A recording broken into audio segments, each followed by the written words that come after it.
Thank you all for coming today. Welcome to the South Carolina Realtor Coronavirus Advocacy Update. I'm pleased to introduce to you the panelists for today's session. But before I want to do that, I'm going to ask our CEO, Nick Kremitis, to go over some webinar tips to make this a little easier for us to all use. And I think we're all still learning to meet virtually. So, Nick. Thank you, President Owen. Good morning, Realtors. We're very honored today to have some very special guests, and I'm going to be real brief so that we can spend our time with them today.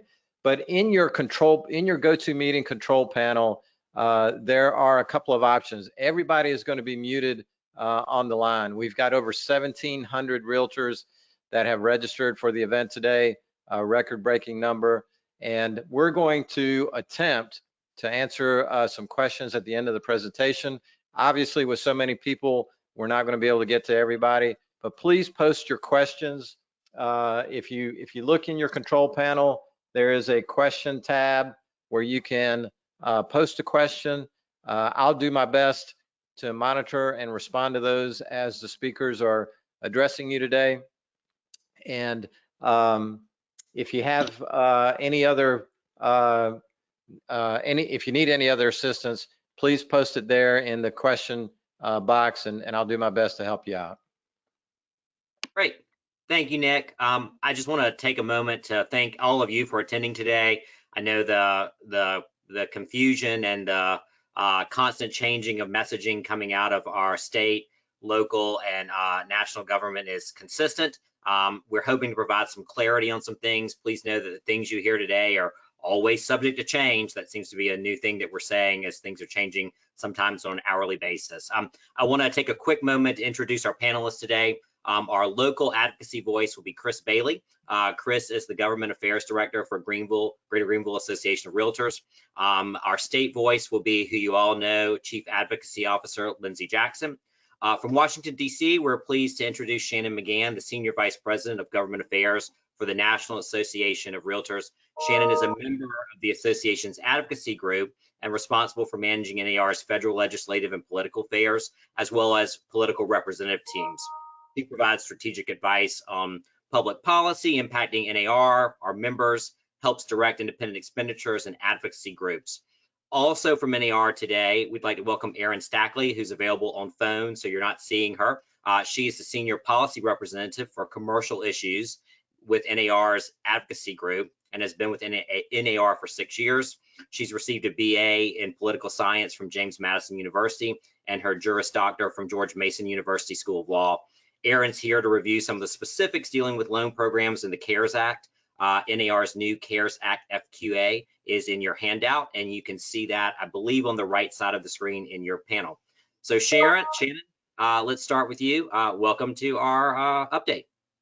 Great. Thank you all so much for having me join you this morning, and I hope that you are all staying safe and staying healthy and well stocked and have a great Netflix queue of some binging in front of you. So first, I'll start off with the one silver lining in here. We have learned that when there is a major national emergency and a crisis, that Congress can work in a bipartisan fashion and come together very quickly.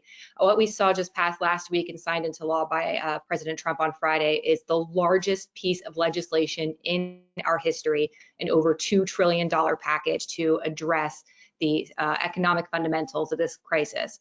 So the federal government has delivered 3 legislative response measures so far. The first one was the nearly $8.5 billion that the initial onslaught of the crisis for medical research. The second was the Families First Coronavirus Response Act, which was negotiated by Speaker Pelosi and my former boss, the Treasury Secretary Steven Mnuchin.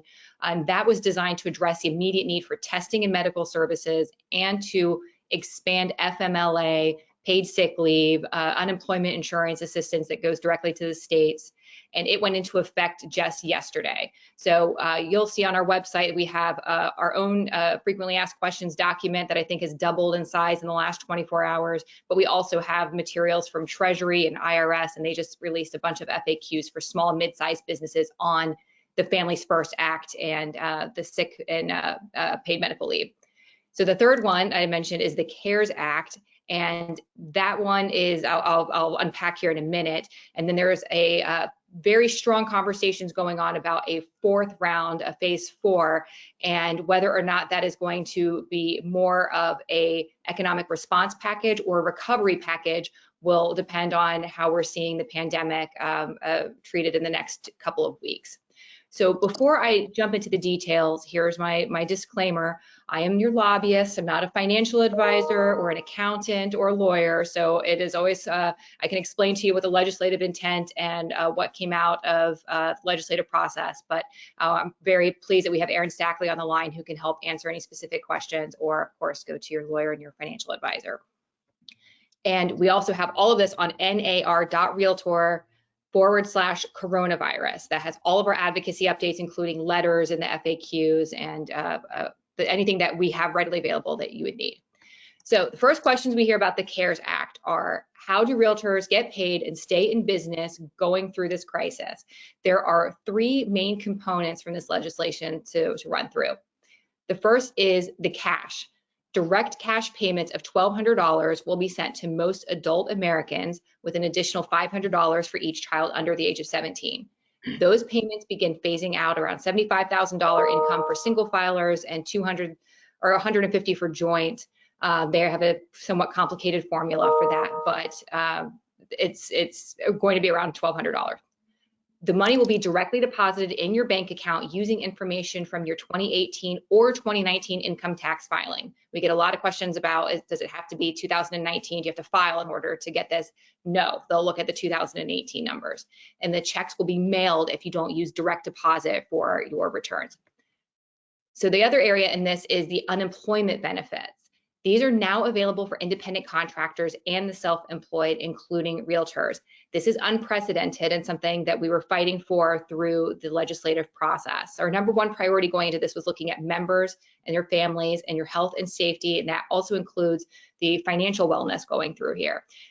It seems like a no-brainer that that lawmakers would look at all wage earners, including W-2 and 1099, but there was a period there where that was not part of the conversation, that they were going to limit it to W-2. We were successful in expanding it, and we actually have language in there in the small business loans for those who earn a commission or self-employed.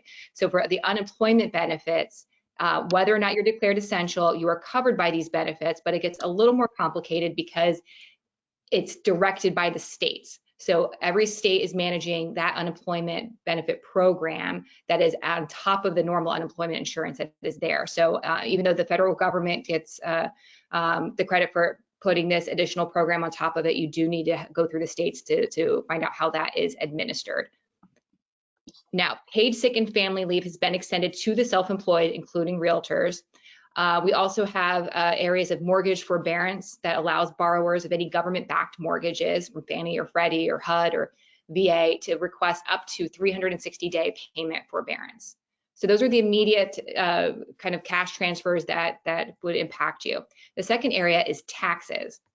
So the first thing that the federal government did was to extend the tax filing date to July 15th. And that's not just for filing, that's also for payment, which is, I think, unprecedented. Normally they'll say, hey, you don't have to file, but still send us your estimated payment. But they actually extended the payment deadline.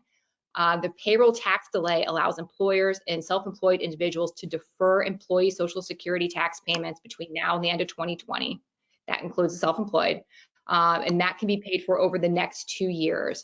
So we're still awaiting guidance from the IRS, but employers don't need to send in the employer portion of the Social Security taxes. But self-employed individuals can exclude 1/2 of self-employment tax in their quarterly estimated tax payments. So again, that's in the legislation, but please check the website for further guidance. They're also looking at penalty-free retirement account withdrawals. So realtors can withdraw up to $100,000 from retirement accounts without having to pay that 10% early withdrawal penalty. But then there's, of course, a recontribution period afterwards. And we're still waiting for guidance from the IRS on exactly what are the financial consequences that you need to prove in order to do this. But the intent behind this was not to be stingy with money that people have the ability to access. The intent was for Congress to try to create some liquidity even in household budgets.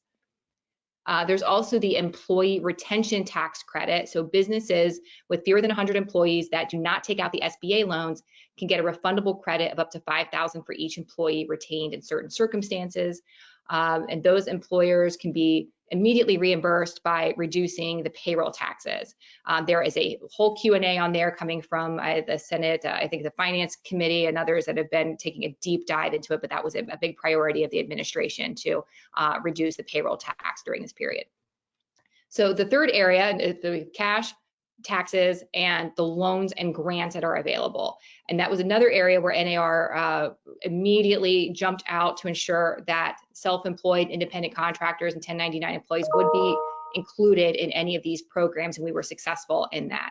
So there's the Paycheck Protection Program, which is getting most of the attention. That is an SBA 7A loan that is forgivable, so a loan that can turn into what's essentially a grant, designed to cover certain small business costs so people can keep workers on payroll and can pay mortgage interest or utilities or rent. The sample application for that just came out 2 days ago, and I was completely shocked when I opened it up and saw that it was a page and a half, not counting the instructions. I've never seen the government create something so simple, and it's designed so you can immediately, starting on April 3rd and then I think April 10th for independent contractors, go to your qualified lending institution, apply, and their job is to get this done as quickly as possible. So that is also, I believe that's up on our website as well, and those are available through June 30th. So those are the big ticket items in CARES that we've been discussing with members. Obviously, a lot of questions about next steps and what this phase 4 rescue package will look like. So President Trump has already publicly stated that this is an opportunity for the $2 trillion in infrastructure spending that could help with some economic bounce back, and also when you're looking at the near zero interest and on loans, that infrastructure and public-private partnerships could be a big driver of that, and we would argue that real estate is also a driver there. Speaker Pelosi said she wants infrastructure as well in the scope of this package, and she held a tele-press conference yesterday morning and outlined what are some of the priorities that the House Democrats have been asking for, and that includes things like infrastructure, community health centers, housing and education programs. And primarily what we're hearing and speaking with congressional Democrats are what are federal programs that currently exist that can either be expanded, or we can increase funding or increase the scope of the program in order to bring more people in. And we're hearing that a bit from Republicans leaders as well, because there's not the time or the desire to create new programs out of whole cloth that could take a while to be up and running or to administer. So NAR has been in very active discussions with policymakers on what that scope of what that bill would be. And we have already publicly asked for a key component of the customer transaction, which is remote online notary.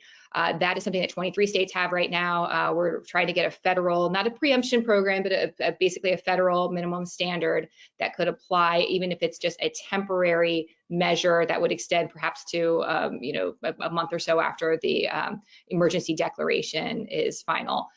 We've had great conversations. It wasn't able to make it into the CARES Act. It was out of the scope of the CARES Act, and we did get pushback from a number of states that didn't want these minimum standards to necessarily conflict with theirs.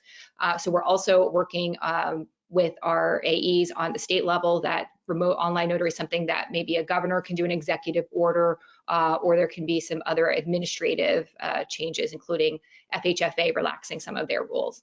Other issues that are in there, we're looking at 1031 like-kind exchange and opportunity zone deadline relief. So all these other IRS Treasury deadlines have been pushed off. We have no reason to believe that those wouldn't be, but they just have not officially been yet. So Joe Ventrone and our fantastic policy team, along with Erin, have been pressing Treasury to extend those deadlines.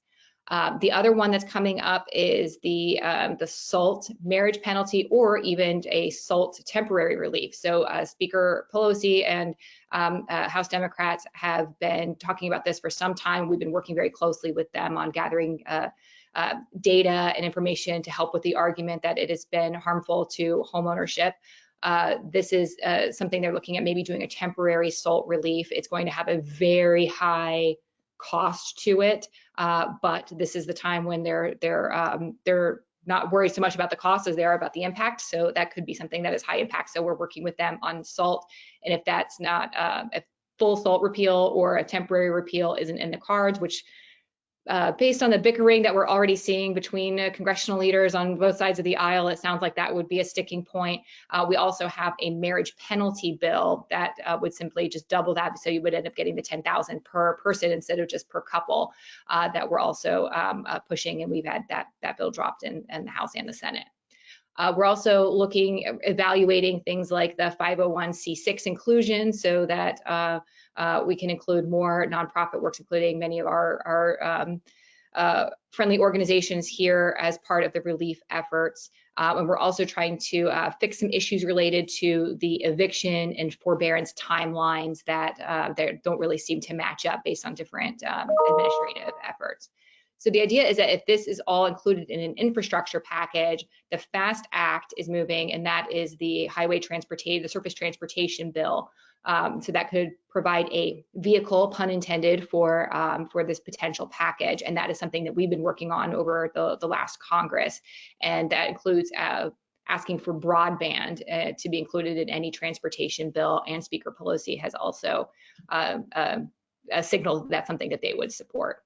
So congressional leaders are out until April 20th. They are still having conference calls and teletown halls, and we're in very active communication. Actually, I think we have had in some offices more communication with them over the last week than the last month, because they're home and they're available, and they're really interested in finding out how these legislative packages are impacting different industries and the economy, and more importantly, we're getting folks just check in and just say, how are realtors doing? Just tell us what's going on. What are the problems that you're facing? Because I think lawmakers see that that real estate and homeownership is something that can be pushing the economy when we kill this virus and we get through this crisis. That's something that can really help get the economy quickly up and running again. And being nearly 1/5 of the economy, we're making that argument as well. So with that, I'd be happy to answer any questions, with the tough ones all going to Erin Stackley, of course, and happy to hear from you. Thank you, Shannon. We're going to switch over to Erin now and let Erin give us some updates on CARES Act.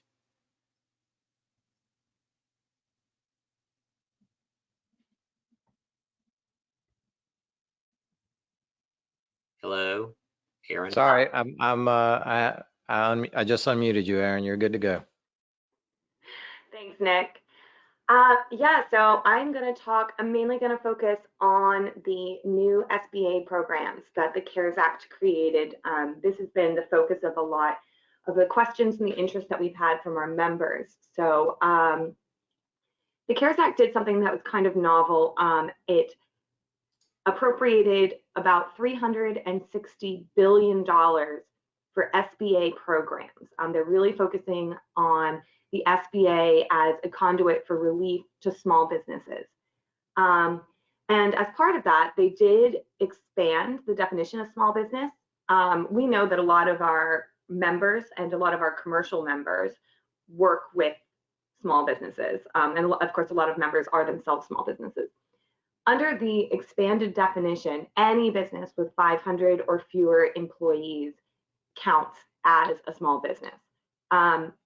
There's also the option for the administration to create a higher industry size standard. I don't expect real estate to be one of those industries that gets a higher standard, but in some industries that could go up to 1,500 employees. So what are the programs that the SBA has created that our members could take advantage of? The first is the 7A Paycheck Protection Program loans. And high level, what these loans are is it's based on the average monthly payroll expenses of a business from the year before, multiplied by 2.5, so 250% of a business's average monthly payroll expenses. That's capped at $10 million, and they're intended to cover expenses of a business during an 8-week period, and that 8-week period could begin at February 15th of this year and could end, well, it could begin then through 8 weeks, or the latest it could end is June 30th of this year. Those loans can be used for payroll costs, rent, mortgage interest, utilities. And If you maintain at least 75% of the average monthly payroll expenses with the use of that loan, and keep your employee numbers at the same level that they were prior to February 15th, then that loan is 100% forgivable by the SBA. For those of you who are thinking, okay, but what if I can't maintain 75%, or what if I have to let someone go? You can still have portions of the loan forgiven. It just phases out as you go below those levels. There's also even an exception to that. If you have had to let people go, if you rehire them by June 30th, then you won't be penalized for your employee numbers dropping. The second new program that they created was a grant, and this is part of the SBA Economic Injury Disaster Loan Program. Now the EIDL loans, they already existed. And in fact, a couple of weeks ago, 3 weeks ago, I guess now, because I was still working in the office at that time and not from my living room, the administration announced that the pandemic counts as a disaster for purposes of applying for these loans. So EIDL loans can be up to $2 million, and that's based on your working capital needs. What the CARES Act added to that is a $10,000 advance grant. So when you apply for an EIDL loan, you can apply as well for this advance. Under the CARES Act guidance, the SBA is supposed to disperse that $10,000 grant within 3 business days. If you use that $10,000 grant for the eligible uses, which are similar to but not exactly the same as the Paycheck Protection Program, the EIDL loans can be used for payroll costs, they can be used for rent, they can be used for mortgage payments, not just mortgage interest, utilities and other debt obligations, as well as if you've incurred any expenses due to supply chain disruption. If you use it for those eligible purposes, then that $10,000 grant is forgivable. Now you'll notice I said the SBA disperses that money within 3 days. The economic injury disaster loans are administered by the SBA directly. So you would apply through the SBA website, as opposed to the Paycheck Protection Program loans. Those are dispersed from SBA lenders. So as Shannon mentioned, you would go to your qualified lender with the application for that. What are some of the questions that we've had about these? Biggest question is, can independent contractors apply for these? Can they get it forgiven? And the answer is yes. Independent contractors, sole proprietors, self-employed are all eligible for these loans. The second question we get is, I am a business owner, I have some full-time salaried employees, and I also have some independent contractors. How do I include the independent contractors in my employee count and thus have their average payroll included in my average monthly payroll costs? Or do they have to apply for their own? And the answer to that is, we don't know yet, which is not ideal because obviously, as Shannon mentioned, this program goes live tomorrow. There has been a fair amount of confusion on that point. And I can tell you, I was emailing with people all morning already, trying to get some guidance. We are hopeful that we will have a definitive answer on that soon, but even the lenders themselves aren't sure. What we do know is that independent contractors can apply for their own 7A loans. Those applications open on April 10th. So we assume that the administration doesn't want people getting counted twice. They don't want someone applying for their own loan, but also being counted towards someone else. So the question becomes, can a business include them if they want to, or are they barred from doing that? So we'll be updating our resources on that point as soon as we get clarity on it. The other question that we're getting a lot is whether or not people can apply for both loans. And the answer is yes, you can get the Paycheck Protection Program loan, and you can also get the economic injury disaster loan. The rules for this are that the two loans cannot be used for the same purposes. So you would need to make sure that you're keeping a good accounting of how both of those loans are being dispersed. In addition, if you get that Paycheck Protection loan and part of it is forgiven, then the $10,000 advance grant from the Economic Injury Disaster Loan would not be forgivable. So, bit of a give and take there. And as we understand it, we are expecting some more information out from the SBA regarding documentation. The legislation was pretty broad when it came to what documents would need to be included in the application. And when the application form itself was released by the Treasury Department, there wasn't a ton of specifics on that either. So we know that you would have to provide documentation, obviously, of what the average monthly payroll costs are to calculate that amount for the Paycheck Protection Program loan. For independent contractors, it would be their 1099 MISC form that they file with the IRS if they're applying for their own. And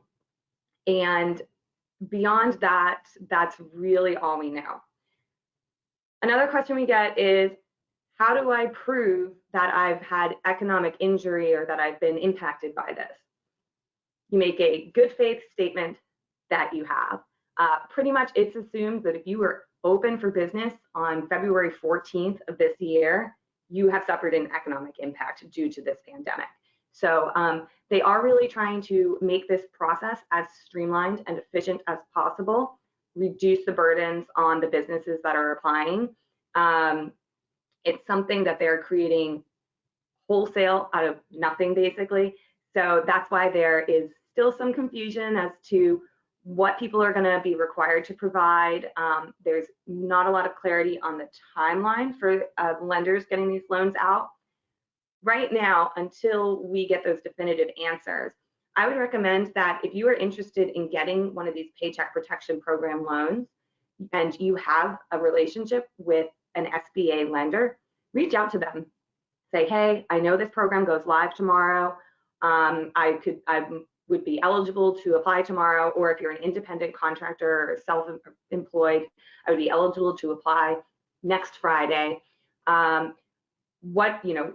What are you going to be expecting from me? How can I, what documents can I provide to you for displaying what my average monthly payroll expenses are, so you can be prepared? And they may tell you, we're not sure yet, because we have heard that lenders are still puzzling over exactly what they'll be expected to collect. But it's a good start, and it's good to get a marker out there to your lender so they know that they should be expecting an application from you. That's the high level information on the SBA stuff. I'm not sure if anyone has any questions. I don't see any in the chat. So maybe Nick and Lindsay and Chris and Owen, if you guys have any questions that I didn't get into on that, please go ahead and ask them now. Oh, and I'm so sorry, I should have plugged this already. We have a pretty exhaustive FAQ on both of these programs that's up on the NAR website that Shannon mentioned, nar.realtor/coronavirus. So I encourage you to check that out. And if you work with small businesses, share it with them. Be a resource to those small businesses that are your clients so that they can have this information as well. Erin, this is Nick. I have attached Thank you,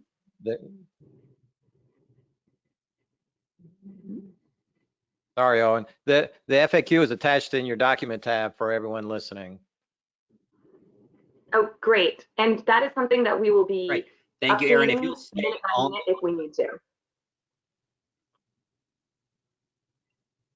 Thank you, Erin. And if you'll stay on the line, we'll have some questions probably once we run through the next two speakers related specifically to the small business loans and those CARE Act specifics. Lindsay, you have a state update for us. Yes. All right. Well, hey, everyone. I hope that y'all are all staying safe and staying inside if at all possible. I know right now I'm kind of stating the obvious when I say that there's a lot of uncertainty going on in our daily lives, and we are trying to work through how we can best help you navigate through the real estate landscape, and we're working internally to figure out how we can also navigate the political landscape. So there's been a lot of questions on what's going to happen with our state legislature right now. Shannon and Erin gave a great overview of what's happening at the federal level. And now I want to give y'all all a quick update on what's happening at the state level and how SCR is working for you to keep your business operating in the safest way possible. So first off, South Carolina's legislature is stalled right now. Both the House and the Senate met about 2 weeks ago, and they came back for one sole reason: to pass an emergency funding measure for $45 million to go to DHEC for coronavirus-related expenses. Even though they only came back just to discuss this funding package, the General Assembly still has to come back at some point to take up 2 other important business matters. The word we're hearing right now is that the General Assembly may consider coming back next week and would consider looking at 2 items. So the first item that they have to take up will be the passage of a continuing resolution that would fund the state government at its current level. So this would be the fiscal year 2019-2020 level. This would lock in state spending at that level, and then they would adjourn until further notice. By suspending the current budget process with this resolution, this will give lawmakers a little bit more time to receive and review monthly revenue reports from Revenue and Fiscal Affairs, so that they're able to reassess what the surplus is actually going to look like, if there even is still going to be a surplus after all of this, and see what the potential financial impacts are associated with the fallout from the pandemic. So the continuing resolution is pretty straightforward, just making sure that the state keeps operating with a budget. The second item gets a little bit trickier. So the sine die resolution is something that's passed every year in the spring at the end of the regular session of the legislature. This resolution dictates specific items that lawmakers are allowed to address if and when they come back prior to the next year's session. So right now we're kind of left with a lot more questions than we have answers. We don't know if there's going to be any legislation included in that sine die resolution, if it's just going to be Santee Cooper, if it's just going to be budgetary matters. So we are working with our members of the General Assembly right now and continuing to work with leadership to bring you the latest information on that. But to switch gears just a little bit, I want to talk a little bit more about what we've been doing kind of behind the scenes with the governor's office. I'm sure y'all have all been watching the news and have seen that the governor has held multiple press conferences over the past couple of weeks, giving us the latest CDC information, and DHEC's been providing us on information on the number of confirmed cases in the state. Things are changing very quickly. The cases continue to grow, but one thing that the governor really did great was provide a lot of certainty and clarity for us regarding non-essential versus essential services. The governor, instead of what a lot of other states have been doing, is listing out essential businesses. The governor listed specifically what was non-essential, and that included entertainment venues, recreational and athletic facilities, and close contact service providers like your salons and your barbershops and your spas. This order, when it goes into effect for 15 days, and this can obviously change if the situation continues to get worse in the state. So specifically what we've been working with the governor's staff is making sure that real estate is an essential service. I'm going to backtrack just a little bit to kind of give you an idea of where we started out at with this. SCR started out by working with the Association of Counties over the last few weeks to kind of monitor local government closings and making sure that real estate operations were deemed essential in any emergency ordinances that were passed. So SCR has been in very close contact with each of our local associations. We've asked them to help us contact their county administrators, their city managers, their city and county councils to make sure that these ordinances that are passed include real estate services and that they are deemed essential. We've gotten a lot of good feedback from our local governments, and I'm not going to steal all of Chris's thunder here because he's going to talk a little bit more about these local efforts in just a few minutes. But just wanted to kind of give you all an update on that. We've also been working with other various industry and trade groups. We've been in regular contact with the South Carolina Chamber of Commerce, the Bar Association, the Home Builders Association, the Land Title Association, and others, just making sure that we're all on message and that we're relaying how critical it is to our economy that our auditors and our recorders and our treasurers and courthouses can remain somewhat accessible to the extent that's safe and possible. Right now, like I said, real estate is considered an essential service, but business is certainly not as usual. So we're just making sure that we're relaying to our members that it's so important to take precautions and that social distancing is maintained as you are conducting your business. But we do understand that not all parts of a transaction can be executed using appropriate social distancing, which kind of brings me to my last update for everyone, which is electronic and remote notary. So there's been lots of talk at the federal level on remote notary, as Shannon mentioned earlier. Right now, South Carolina does not currently permit electronic notarization, but we do have a bill that has passed the Senate and it's currently sitting in House Judiciary Committee right now. Essentially, the state legislation would do what the federal is looking at. It would allow for a notary and a signer who are in different physical locations to securely execute electronic documents using a two-way audio-visual communication system.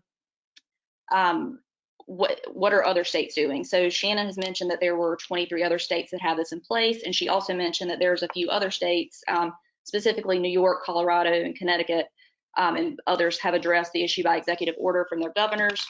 And these orders require that certain conditions are met. So some of the most common that we're seeing in these orders are that the person seeking the notary must present a valid photo ID to the notary during the video conference, not before or after. The video conference must allow for direct interaction between the person and the notary, so nothing can be pre-recorded. It has to be real time. The person has to affirmatively represent that he or she is located in the state.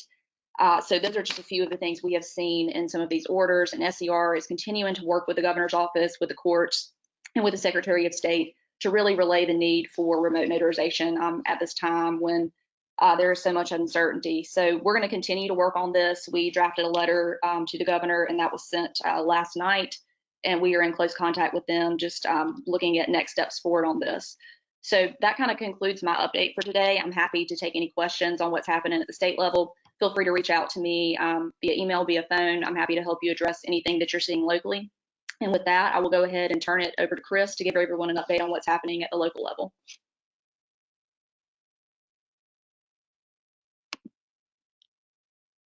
Great, thank you, Lindsay. Over the last 3 weeks, I would say that the term fluid is an understatement with what's going on with local government.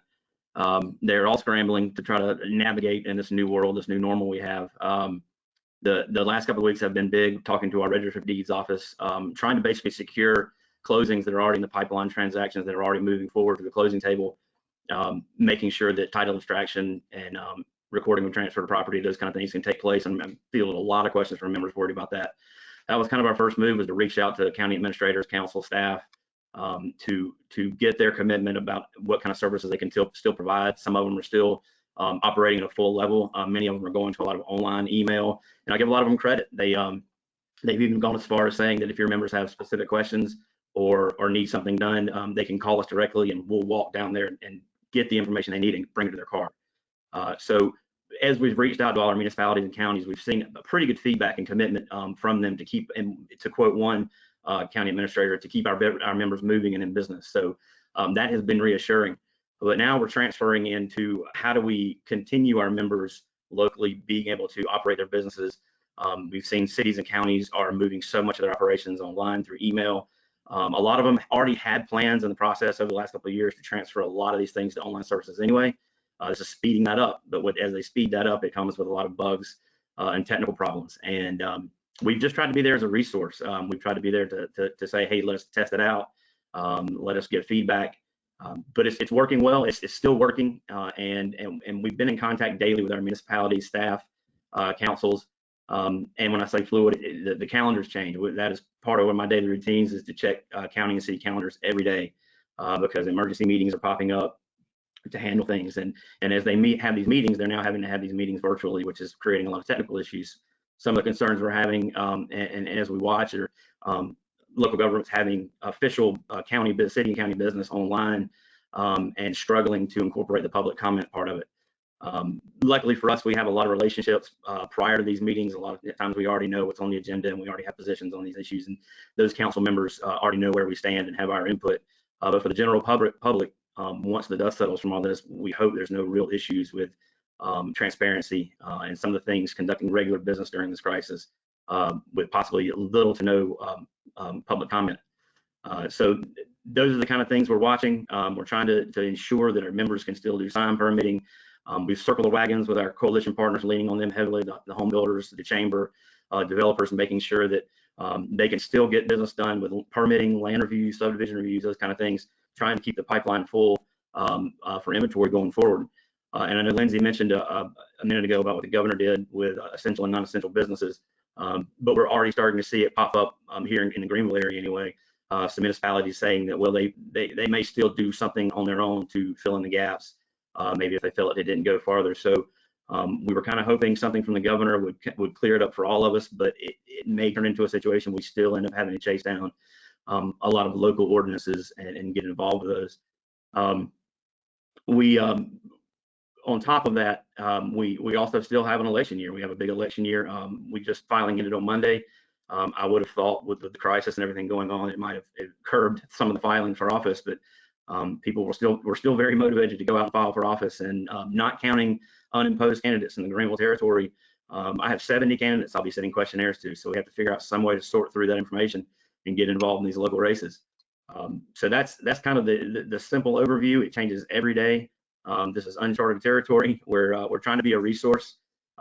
You have to understand a lot of these city and county councilmen, they have jobs that they're worried about, families they're worried about, and at the same time they're trying to do their best to keep our members functioning and operating in the county with county and city business. So we're just trying to be an advocate for them, and hopefully they will in turn be an advocate for us. And I will say that I very much appreciated a lot of the information that I've been getting from SCR, NAR, for any association staff that may be on the line. Make sure you're utilizing our state's political rep, Drew Myers. I talk to him regularly. He's a great resource to contact one-on-one if you have a specific question. And through all this, having that accurate, up-to-date information that you can provide to any council members. I have a lot of council members ask, what do your members need? What are you seeing? What's this going to do to the economy and the business? And being able to provide very comprehensive and accurate information puts you in the center of those conversations. So I would not fail to utilize those resources. I know that was brief, but that's kind of what we've been focused on, is just keeping the doors open online with city and county government and keeping real estate operations going.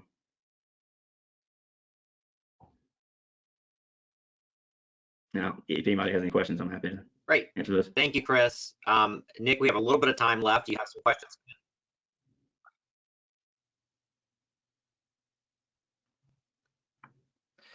We do, President Owen, and I apologize, there's a little bit of a time lag here. I know that Shannon has to jump off of the webinar here. It's a little bit of a delay. I'm not sure what's going on with, we were having a technical issue.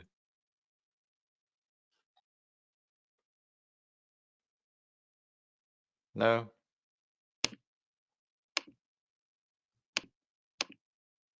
Owen, can you hear me?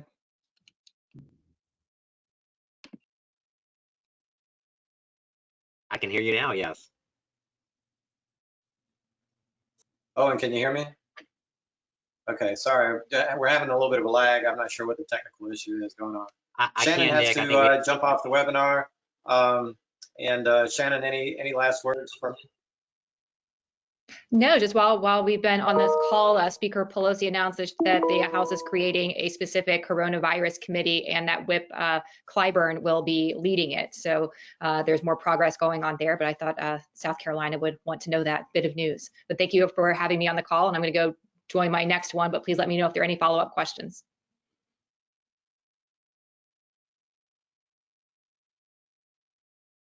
Thank you, Shannon.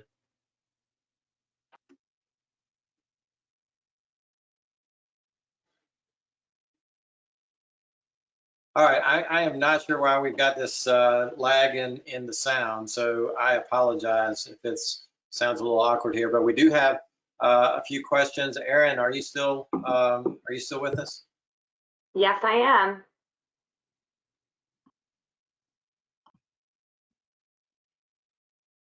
Okay, bear with me. We have a little bit of a lag again, so let me try to hit some of the highlighted questions. Several realtors have asked that they own for example, they're the sole proprietor of an appraisal company and a property management company, which is set up as an LLC. Is the realtor eligible to file for economic relief for both entities, the appraisal company and the property management company?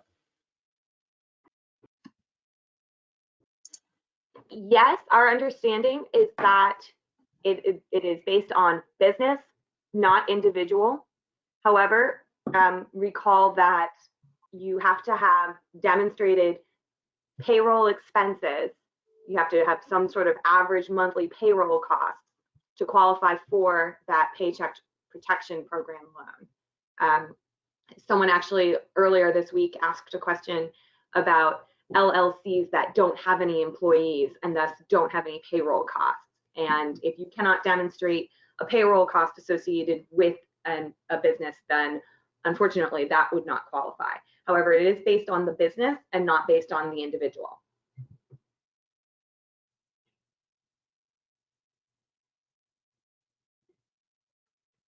Okay, great.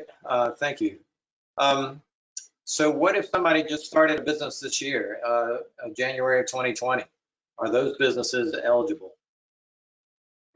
They are. For a business that has been open for longer, then they'll calculate the average monthly payroll costs and the average number of employees based on the full year prior to the loan application. However, of course, there have been businesses that opened up at the beginning of this year, and frankly, they're probably more severely impacted than those that have been open longer, because it's those first couple of years that really make or break. So having to immediately shut down is very, very bad news for them. So basically, it's going to be similar to the calculation for businesses that have been open longer, just based on that shorter period of time through February 15th. That's the beginning of, you would have to have been in business, I believe, a full month prior to February 15th.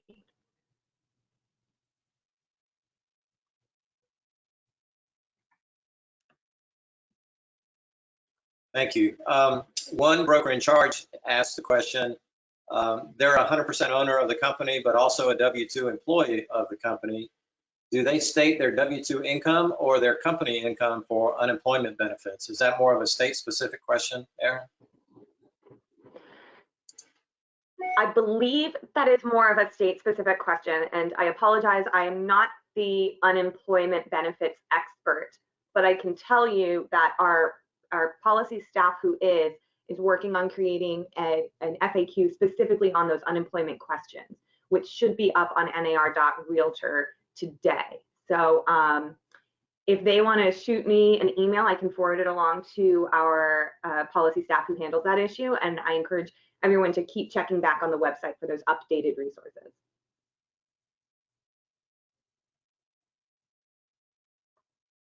Great, thank you.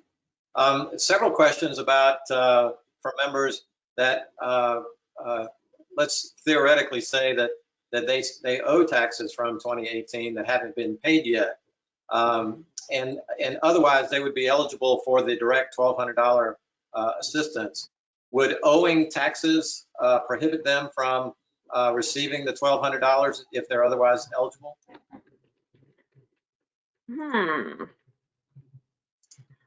I don't know the answer to that question either. I will say, tisk tisk, file your taxes on time, pay them. But I will ask Evan Lydiard and get that information to you.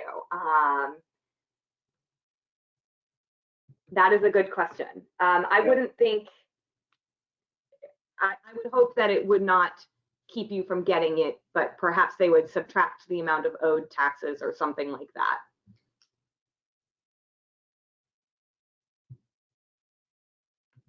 Thank you. I know that our Department of Employment Workforce, Lindsay, has been frantically working to update their website, and I know folks are dealing with delays. Do you have any updates from DO that might be able to help our members out, other than maybe going online during kind of off-peak times to try to access the information?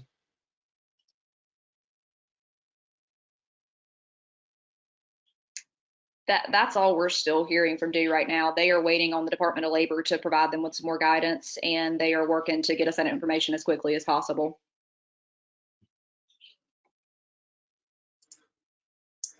And thank you, Lindsay. I'm seeing a lot of questions asking Erin, which is the best loan for me to take? Do I do the EIDL loan? Do I do the payroll protection, or should I file for unemployment?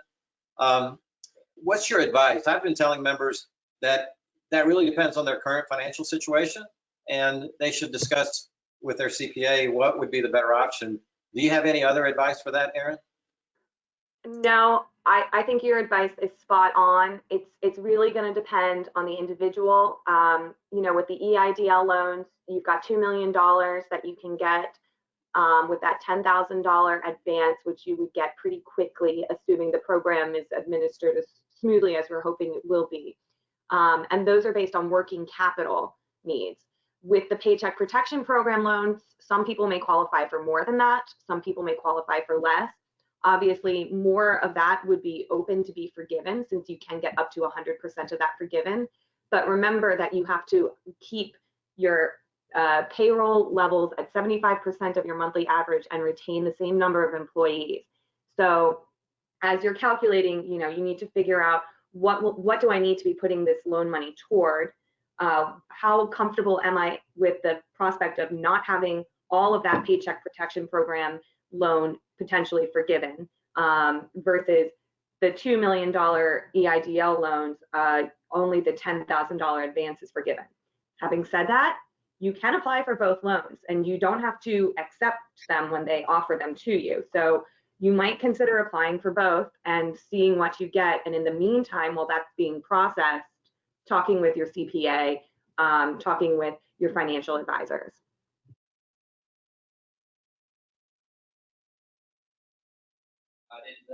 Thank you, Erin. Several members went on the SBA site and applied for the EIDL loan yesterday or maybe even earlier in the week.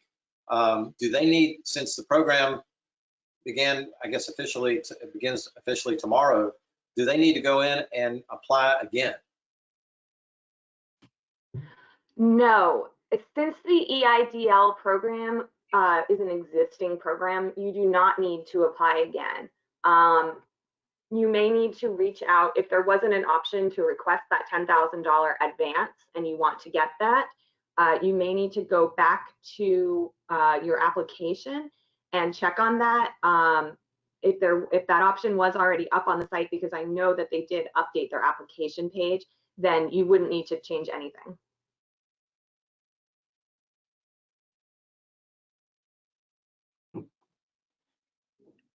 Okay, we've got just 5 minutes left for a couple more questions.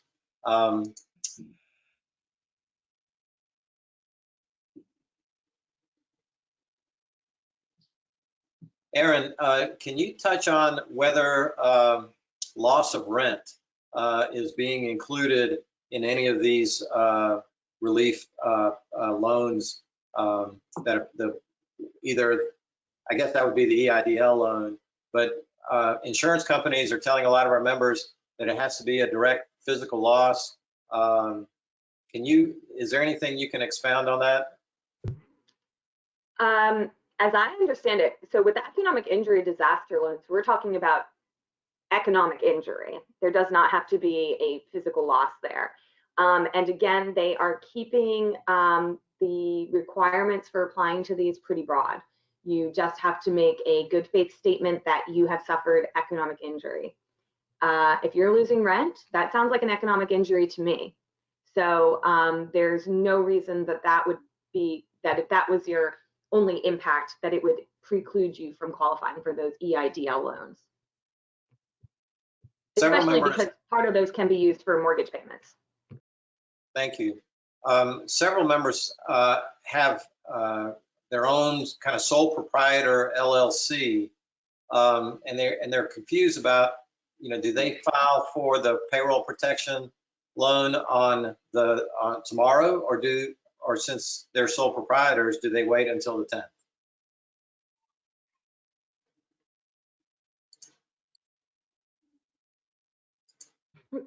Sorry, I forgot to unmute myself there.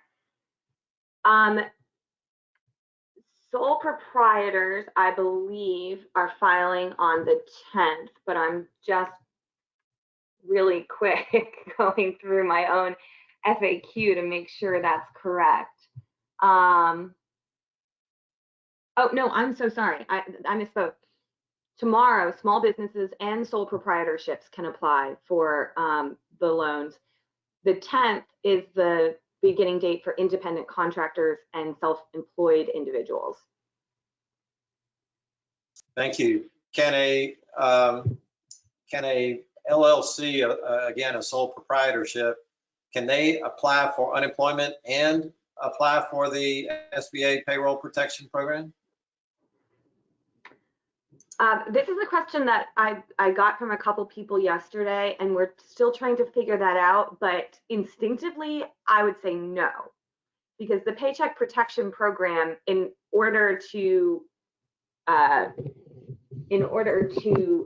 it for the eligible costs, is supposed to be going towards maintaining payroll costs. So if your payroll is based on just yourself and you're paying yourself, you're not going to count as being unemployed. Plus, the administration, while you can, for example, apply for both the EIDL loans and the Paycheck Protection Program loans, they're trying to keep the individuals and businesses from sort of double dipping, counting themselves twice. So I do not believe that you would qualify for both of those. That's something that we've been reaching out to the Treasury to confirm that. All right. Erin, Lindsay, Chris, I want to thank all of y'all for participating. For those that are listening today, we actually reached our capacity on GoToWebinar today. We had 1,001 realtors participating on the call today. I know there are a lot more unanswered questions, but to keep within our time frame today, please send your question to the SCR Legal Hotline. The emails are up on your screen. It's either Byron or Austin at screaltors.org. And Owen, I will turn it over to you to close us out.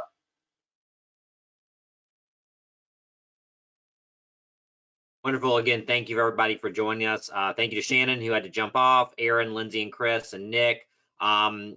Stay safe on this. Keep open communication with not only your clients and your customers, but your friends and your family. This is certainly a great time to reach out and check in with people. So with that, we will conclude the webinar. Thank everyone for attending today. Thank you.